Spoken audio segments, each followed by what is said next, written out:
بسم اللہ الرحمن الرحیم۔ السلام علیکم۔ غزل نمبر 2، حیدر علی آتش۔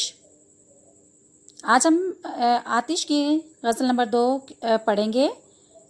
عزیز طالبات، اس میں جو ہے اس کا آپ دیکھیں کہ غزل نمبر 1 میں جو ان کا سبجیکٹ تھا ہر شعر میں، وہ انسانی مقصد تھا۔ اس کا مقصد یہ حیات تھا، دنیا کی فکر تھی، آخرت کی فکر تھی۔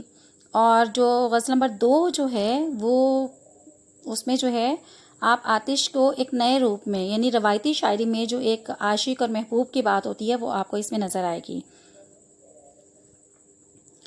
پہلا شعر ہے، یہ آرزو تھی تجھے گل کے روبرو کرتے، ہم اور بلبل بے تاب گفتگو کرتے۔ روبرو کا مطلب آمنے سامنے، بے تاب بے چین۔ مفہوم عزیز طالبات، ہماری خواہش ہے کہ ہم تمہیں گل کے روبرو کر کے بلبل سے تمہارے حسن کی گفتگو کرتے۔ آپ دیکھیں شاعر اس میں کیا بات کہہ رہے ہیں، اپنے دلی جذبات کی بات کر رہے ہیں نا۔ محبوب کے حسن کا ذکر کرے گا، ٹھیک ہے، اس کے قصے بیان کرے گا، اور پھر اب سب سے پہلے کیا کر رہا ہے، وہ پھولوں اور اپنے محبوب اور پھول کا موازنہ کر رہا ہے۔ وہ عزیز طالبات وہ کیا کہہ رہے ہیں، بلبل جو ہے پھول کو دنیا کی سب سے زیادہ خوبصورت شے سمجھتا ہے، اور گیت گا کر اس کی تعریف کرتا ہے، ہر وقت رطب اللسان رہتا ہے، جبکہ عاشق اپنے محبوب کے حسن و جمال کی تعریف میں زمین و آسمان کے کلابے میں لاتا ہے۔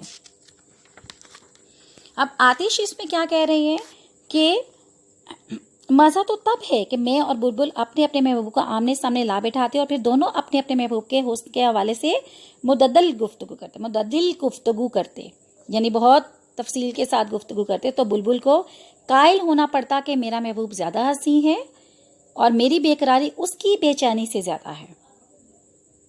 دراصل آتش پھول پر اپنے محبوب کی اور بلبل پر اپنی برتری دکھانا چاہتے ہیں۔ جیسے کسی شاعر نے کیا خوب کہا ہے، وہ تو وہ ہے، تمہیں ہو جائے گی الفت مجھ سے، ایک نظر تم میرا محبوب نظر تو دیکھو۔ تو دیکھیں شاعر کا احساس بالکل فطری ہے، کیونکہ انسان کو جس چیز سے محبت ہو وہی شے دنیا میں حسن و جمال اور عمدگی اور خوبصورتی کا شاہکار محسوس ہوتی ہے۔ تو عزیز طالبات، یہ پہلے شعر میں آپ کو عشق مجازی کی ایک مکمل تصویر جو ہے ہمیں یہاں پہ ملے گی۔ شعر نمبر 2 دیکھیے، پیامبر نہ میسر ہوا تو خوب ہوا، زبان غیر سے کیا شرح آرزو کرتے۔